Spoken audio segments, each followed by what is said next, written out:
I stood outside Dad's office building, the cool night air biting at my skin. He'd just been laid off, and I didn't know what to do. Staring up at the company's logo, I felt a mix of anger and helplessness. This place had been his life for years. Just as I was about to turn away, a sleek black car pulled up to the curb. I didn't think much of it until I saw who stepped out of the building. Philippe. Tall, sharp suit, the guy radiated power. He was Dad's boss. And now he was walking toward me. "Can I help you?" His voice was smooth, almost disarming, like he knew exactly what kind of effect he had on people. For a second I froze. I wasn't expecting him to talk to me, let alone stop in front of me. No, I was just... His eyes locked on mine, and I swear there was something more in that look than just a casual glance. "You're Richard, right? Your dad's mentioned you."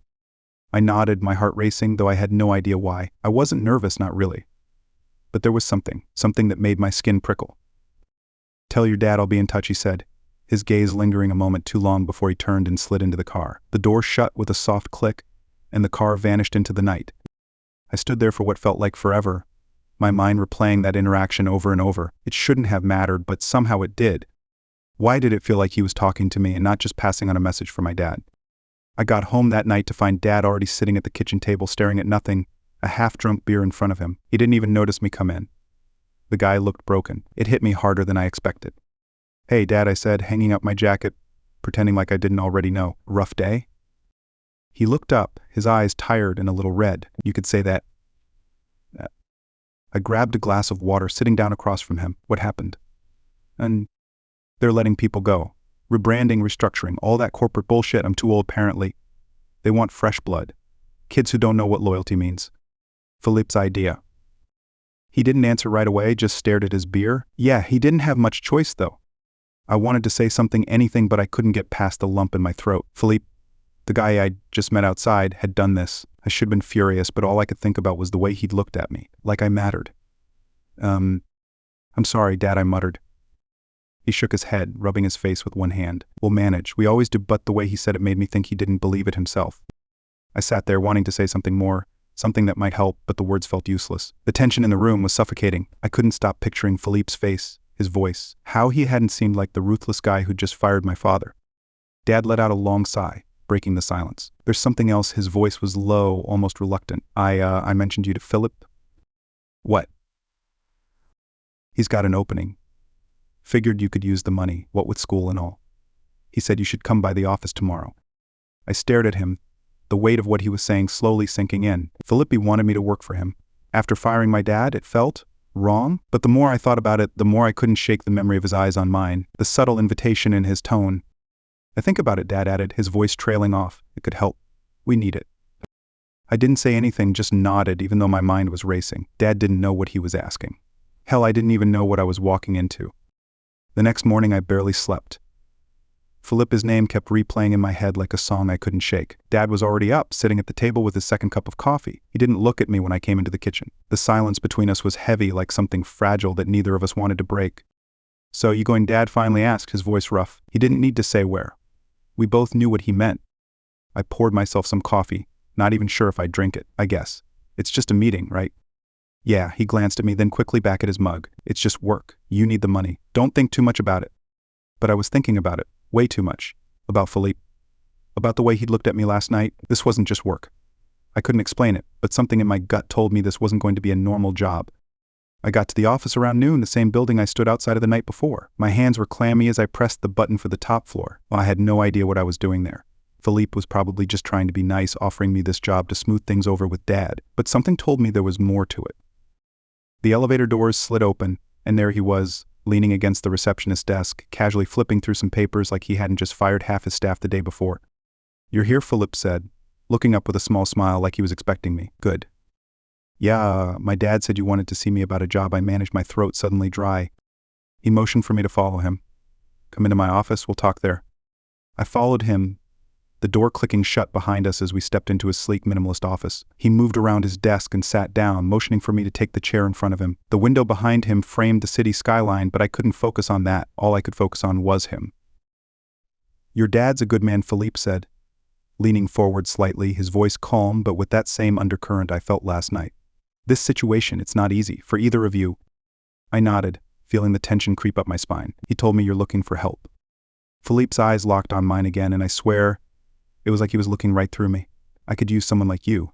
It's nothing glamorous, just some assistance with organizing files, research, maybe a few client meetings. You'll learn fast. And the pay's better than you'll find anywhere else. I knew I should have been thinking about the job, about how it could help with tuition, rent, but all I could think about was him. His gaze was intense, almost too intense, and I couldn't deny it anymore. I didn't want to deny it. "So what do you think?" Philippe's voice broke through my thoughts, pulling me back to the moment. I swallowed hard. "Yeah, I'll do it." Philippe smiled, standing up and walking around the desk until he was close. "Too close. Good, you start tomorrow." His hand brushed against mine as he handed me a folder, and I felt the heat crawl up my neck. I turned to leave, but not before catching the look in his eyes, something unspoken, something that wasn't just business. "See you tomorrow," Richard Philippi said, his voice low as I stepped out of the office, my pulse racing. As I left the building, one thought kept playing over and over and over in my head. This job was going to change everything. The next morning, I stood in front of the mirror, fixing my shirt for what felt like the 100th time. I couldn't shake the nervous energy that buzzed through me. It wasn't just about the job. It was about him, Philippe. Dad was already gone by the time I left the house, which was probably for the best. I didn't want to deal with the awkwardness between us. He still hadn't mentioned the kiss he'd walked in on a few months back, the one I tried to forget. And here I was, heading off to work for the man who'd fired him. The office felt colder today, sharper. I made my way to Philippe's door, the memory of his eyes still fresh in my mind from the day before. As I knocked, I could hear his voice from inside, low and authoritative. When he called me in, I stepped into the same sleek office, but today the air between us felt different. Richard, he greeted, his smile subtle, but his eyes fixed on me in that way they always seemed to. "Glad you made it on time." "Thanks," I muttered, trying to sound casual, but my nerves were all over the place. "So what do you need me to do?"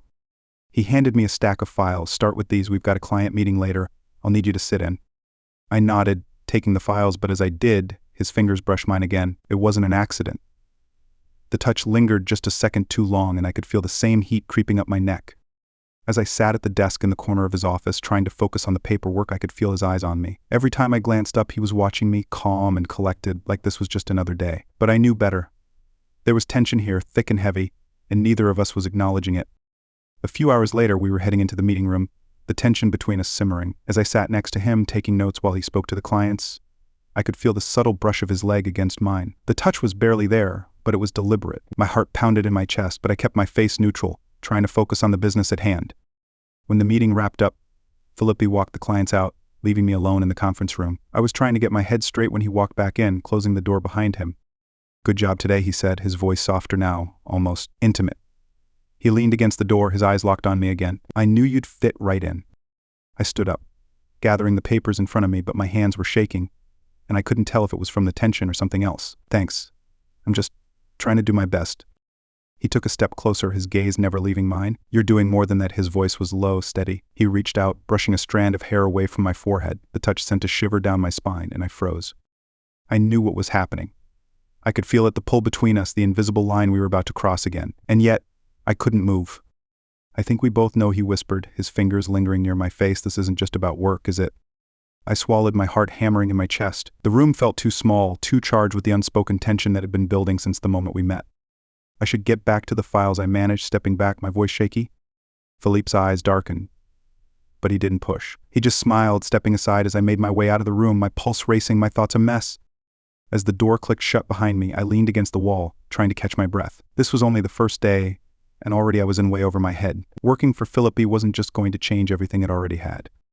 The next few days at work were a blur, but one thing stayed constant: Philippi. No matter where I was or what I was doing, I could feel him watching me. The tension between us was growing, thickening with every look, every accidental touch that didn't feel so accidental anymore. It was driving me insane. I'd catch his gaze across the office and he wouldn't look away. Instead, there'd be this small smile on his lips, like he knew exactly what was going on in my head, and maybe he did. Hell, I didn't even know how to describe it myself. One evening, after everyone had left, I stayed late. There were some reports Philippe had asked me to finish. The office was quiet, and the only light came from the lamp on my desk. I was trying to focus, but my mind kept wandering to him, always to him. Just as I thought I was alone, I heard the familiar sound of his footsteps. "Philippe." I didn't need to look up to know it was him.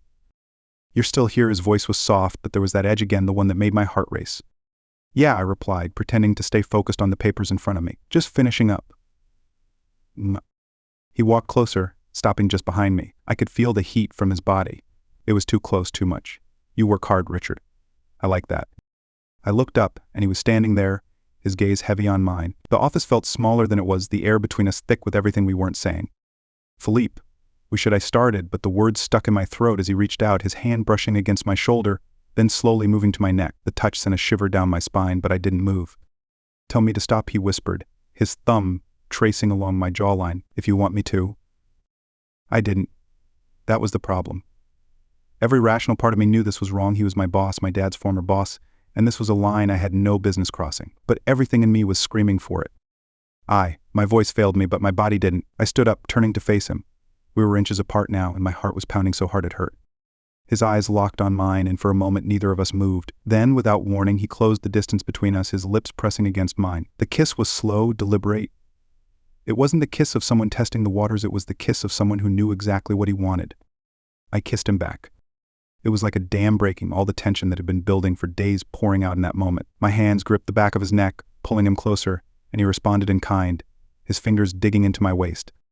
The kiss deepened, and for a moment, it felt like nothing else mattered, just this, just him.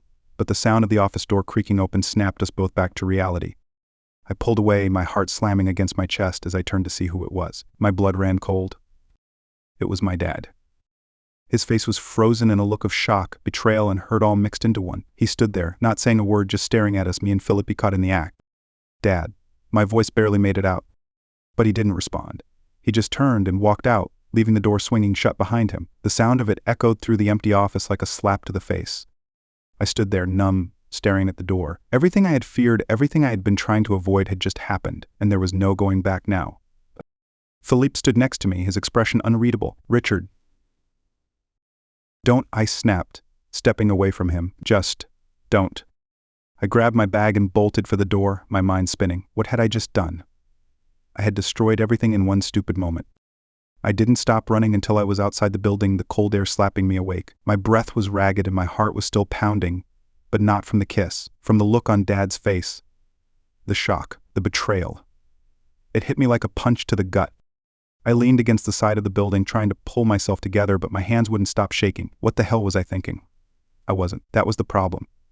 I had let myself get caught up in Philippe, and now everything was ruined. A part of me wanted to run after Dad, to explain, to apologize, but what could I even say? Sorry, Dad. You just caught me making out with the guy who fired you. Yeah, that would go over well. As I stood there, my phone buzzed in my pocket. I pulled it out, expecting to see Dad's name on the screen, but it wasn't him. It was Philippe. Philippe, we need to talk. I stared at the message, anger bubbling up inside me. Talk? What was there to talk about? I shoved the phone back in my pocket, my jaw clenched. There was no way I was dealing with him right now, not after what just happened. And I started walking, my feet moving faster than my thoughts. I didn't even know where I was going. But anywhere was better than here.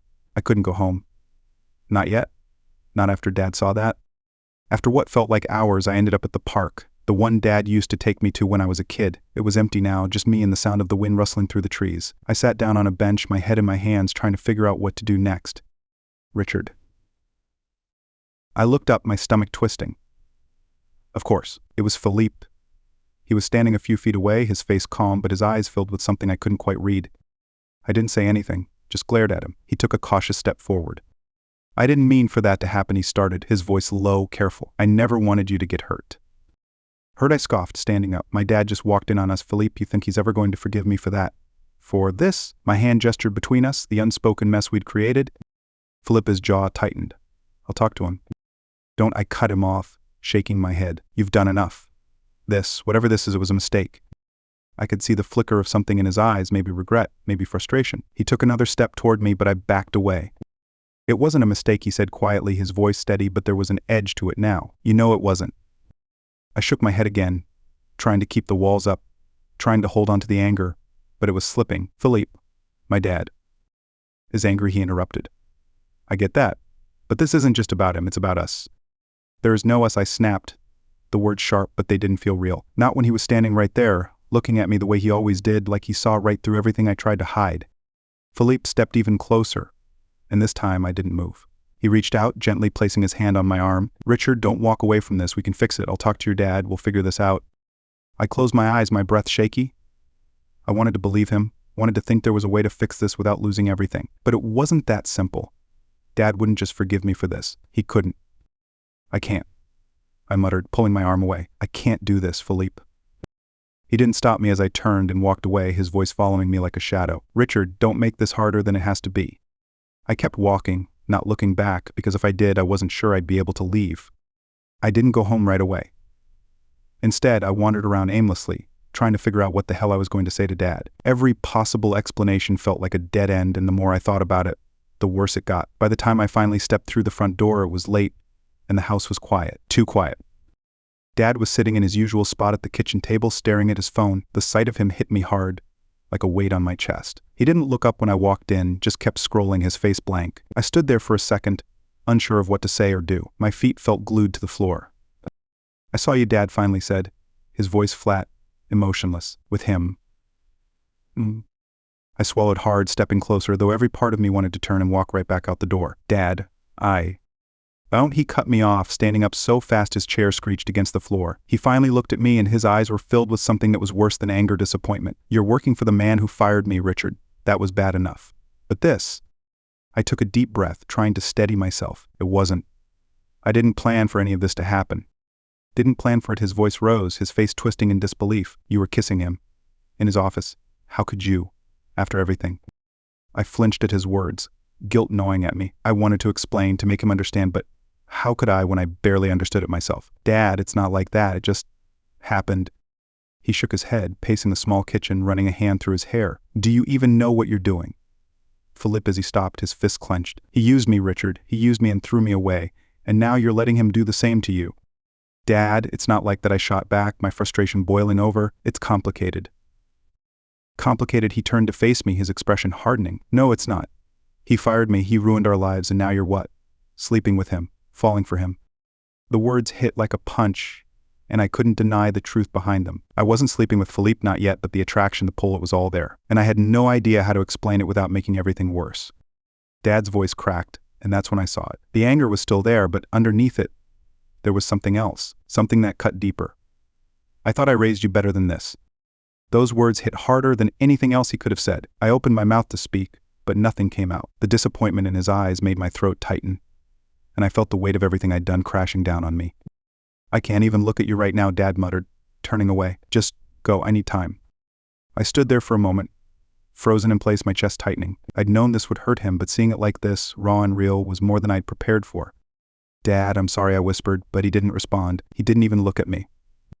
I turned and walked out, my heart pounding, my mind a mess. This was worse than I imagined. I had let Philippe get too close, and now I was paying the price. As I stepped outside into the cold night, I realized something else. I wasn't sure if I wanted to pull away from Philippe, even now, and that scared me more than anything. The next morning, I didn't go straight to work. I couldn't. My head was a mess, replaying the scene with Dad over and over. I kept seeing his face, hearing the crack in his voice when he told me to leave. The disappointment, the betrayal, I couldn't shake it, and I wasn't sure if I'd ever be able to fix it. But I knew one thing: I had to confront Philippe. I couldn't keep letting this thing between us spiral out of control. I arrived at the office later than usual, my heart racing as I took the elevator up. When I stepped into Philippe's office, he was sitting behind his desk, typing something on his laptop, looking as composed as ever. "Richard," he greeted me without looking up. "You're late." I didn't sit down. "We need to talk." He paused, his fingers hovering over the keyboard for a second before he slowly closed his laptop and looked up at me, his expression calm, unreadable. "All right. Talk." I took a deep breath, trying to get my thoughts in order. I hadn't rehearsed this, and now that I was standing in front of him, every emotion was tangled up inside me. "What happened last night? My daddy saw us." Philippe's expression didn't change. "I know, he made that very clear." I blinked, confused. "You talked to him?" He nodded. "He called me, wanted to make things clear between us." My stomach dropped. I couldn't imagine how that conversation had gone. "What did he say?" Philippe stood up from his desk, walking slowly around to face me, his eyes never leaving mine. "He doesn't want you working here. And he sure as hell doesn't want you near me." I clenched my fists, feeling the familiar tension rise. "And what did you tell him?"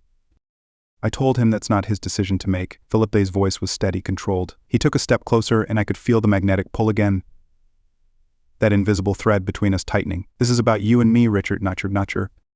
I shook my head, trying to fight the way my body responded to him, trying to stay focused. "No, Philippe, this is about him. You fired him, you..." "He was collateral damage," Philippe interrupted, his voice hardening just a little. "I didn't want to do it, but the board made the call. And yes, I knew it would hurt him. But I didn't expect this." His gaze softened as he looked at me, and I hated how much it affected me. "I didn't expect you." I looked away, my chest tightening. You've ruined everything. My relationship with my dad, it's broken, and it's because of you. Is it? Philippe asked, his voice lower now, almost like a challenge. He stepped closer, his hand brushing against my arm. Or is it because you're afraid of what you feel? I froze, his words sinking in. He was right. As much as I wanted to blame him, this wasn't just about Dad. This was about me, about the pull I felt toward him. The way I couldn't stop thinking about him, even when I knew I should. I can't do this, I whispered, stepping back. It's too complicated. My dad, he's not going to forgive me for this. Philippe's eyes darkened, his hand dropping back to his side. Your dad has his own issues to deal with. This is your life, Richard, not his. I swallowed, feeling torn between the desire I had for Philippe and the guilt that was gnawing at me. And what do you want from me, Philippe? Is this just some game to you? No, he said firmly, his eyes locking onto mine. This is real. For me. And I think it is for you too. I shook my head, trying to hold on to the anger, but it was slipping through my fingers. I don't know what to think anymore. I don't know how to fix any of this. Philippe took another step closer, his voice softer now. You don't have to have all the answers right now. Just don't walk away. I wanted to walk away. I needed to, but my feet wouldn't move. The truth was, I didn't want to leave him. Not really. And that scared me. I'll talk to my dad again, Philippe continued, his voice steady but gentle. I'll make him understand. You can't fix this. Philippe, I said, my voice barely above a whisper. Some things are broken for good. He didn't argue. He just stood there watching me, waiting. The silence stretched between us, thick with everything left unsaid. Finally, I turned toward the door, my heart heavy with the weight of what I had to do. I need time. Take it, he said quietly, his voice following me as I walked out. But don't take too long. I spent the next few days in a fog. I didn't go to work. I didn't talk to Dad. I couldn't even bring myself to check my phone, afraid of what I might see. Texts from Philippe, silence from Dad, maybe both. The weight of it all pressed down on me, suffocating. Every time I tried to think clearly, the same question circled back in my head. What the hell was I going to do? It wasn't just about Philippe anymore. It was about my entire life. Dad had always been my anchor, the steady presence I could count on, but now that anchor was slipping away. And then there was Philip pulling me into something I didn't fully understand but couldn't seem to resist. I was torn between the two, and every decision felt like a betrayal. On the fourth day, Dad finally cornered me in the kitchen. I'd been avoiding him, ducking out of the house whenever I could, but he was waiting for me that morning, sitting at the table, the same spot where everything had blown up. His eyes were tired, and his voice was calmer than I expected when he finally spoke. We need to talk. We need to talk. I stood there for a moment, leaning against the counter, unsure of what to say. There was no easy way to start this conversation. Yeah, we do. Dad took a deep breath, rubbing the back of his neck. Look, I've had time to think. And I still don't get it, Richard. I don't get why you're involved with him of all people. After everything he's done to us. I dropped my gaze, my stomach twisting with guilt. I didn't plan for this. It just happened. Just happened, he echoed, shaking his head. I've been trying to figure out how, but maybe I don't need to understand.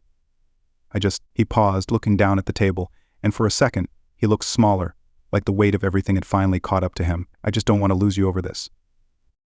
His words hit me harder than I expected. I hadn't realized how deep this cut for him, how much it scared him. I took a step closer, my voice soft. Dad, I'm still your son, that hasn't changed. He looked up at me, his eyes searching mine. It feels like it's changing. You've been distant, and now this Philippe. I don't know how to reach you anymore. I swallowed hard, the lump in my throat making it difficult to speak. I don't know how to fix this either, Dad. I'm trying, but you're not ready to give him up, he finished for me, his voice quiet but firm. He wasn't asking. He knew. The silence between us felt heavy, thick with everything we weren't saying. I didn't want to hurt him. I didn't want to make this choice. But standing there, I realized it was inevitable. I couldn't stay on the fence forever. I care about him, I finally admitted, the words hanging in the air between us, more than I thought I would. Dad's jaw tightened, and for a moment I thought he was going to explode, but instead he let out a long sigh. You're an adult, Richard. I can't control your life, no matter how much I want to sometimes, but just don't forget who you are. Okay, don't lose yourself in all of this. I nodded, my chest tight. I won't. The tension in the room eased slightly, but it wasn't gone. We both knew this conversation wasn't over. But for now, it was as close to understanding as we were going to get. Later that evening, I found myself standing outside Philippe's building. My feet had brought me there before I'd fully decided what I was going to say. I knew I needed to talk to him to figure out where we stood, but the closer I got to the door, the more uncertain I felt. I took a deep breath and stepped inside, my heart pounding. When I reached his office, I didn't knock. I just walked in. Philippe was sitting at his desk, going through paperwork, but the moment he saw me, he stood up, his eyes locked on mine. Richard, he said, his voice calm but guarded. I wasn't sure if you were coming back. I wasn't sure either, I admitted, my voice shaky but determined. But I need to know something, Philip. What is this? What do you want from me? He didn't hesitate. I want you, not just for now, but for the long run. This isn't some game, Richard. I've never been more serious about anything. The intensity in his voice caught me off guard, and for a moment, I didn't know how to respond. I wasn't used to people being that direct with me, least of all him. I need time, I said, finally finding my voice. I can't just dive into this without knowing where it's going. I need to know if this is real or if it's just some distraction for you. Philippe stepped closer, his gaze never wavering. It's real, you know it is. I held his stare, the weight of his words sinking in. This was the moment, the decision I'd been avoiding. I couldn't keep both worlds, and I couldn't stay stuck between them. I had to choose. I took a deep breath, the tension in my chest tightening as I finally spoke. I want to be with you, but I can't lose my dad in the process. If you're serious about this, then you need to help me fix it. All of it. Philippe nodded, his voice steady. I will. I promise. For the first time in days, I felt a sense of clarity. It wasn't going to be easy. It might even blow up in my face, but for the first time, I knew where I stood. The next few days were a balancing act. Philippe kept his promise, stepping back to give me space while I tried to figure things out with Dad. But it wasn't simple. Every time I looked at Dad, I saw the hurt still lingering behind his eyes, and every time I thought about Philippe, I felt the pull to need to be near him, even though it was tearing everything apart.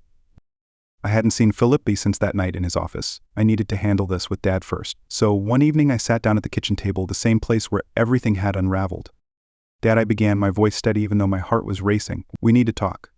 For real this time. He looked up from his newspaper, sighing heavily, but didn't object. Go ahead. I know things are messed up between us right now, but I can't pretend this isn't happening. Philippe's important to me, I said, the word sounding foreign and yet undeniably true. But that doesn't mean I'm choosing him over you. Dad's face tightened, his lips a thin line. It feels like you already have. I haven't, I insisted. But I need you to understand that this isn't just some fling. I didn't expect any of this, but it's real. And I need you to try and see that. He stared at me, his expression unreadable. I don't like it, Richard. I don't like him. He's the reason I'm out of a job. You understand that, right? I know, I said, my voice softening, and I hate that. But this is my life. I'm not asking you to like it. I'm asking you to still be my dad. He looked down, his fingers drumming against the table. The silence stretched on, and I braced myself for whatever came next. Is he good to you, Dad finally asked, his voice quiet, almost reluctant. The question caught me off guard. I hadn't expected that. Yeah, I said, nodding slowly, he is. Dad sighed again, leaning back in his chair, rubbing a hand across his face. I don't know how to deal with this, but I'm not going to lose you. Not over this. Relief washed over me, but it wasn't total. There was still a crack in our relationship, but at least he wasn't shutting me out completely. Thanks, Dad. He didn't respond, just nodded, as if acknowledging we'd reached some uneasy truce. It wasn't perfect, but it was enough for now. The next day, I texted Philippe to meet me at the same park where I'd confronted him before. This time, I felt a strange mix of nerves and certainty. I had made my choice. Now I had to see where it led. When I arrived, Philippe was already waiting by the bench, his hands in his pockets, looking more serious than I'd ever seen him. As I approached, he gave me that look, the one that always made my pulse race.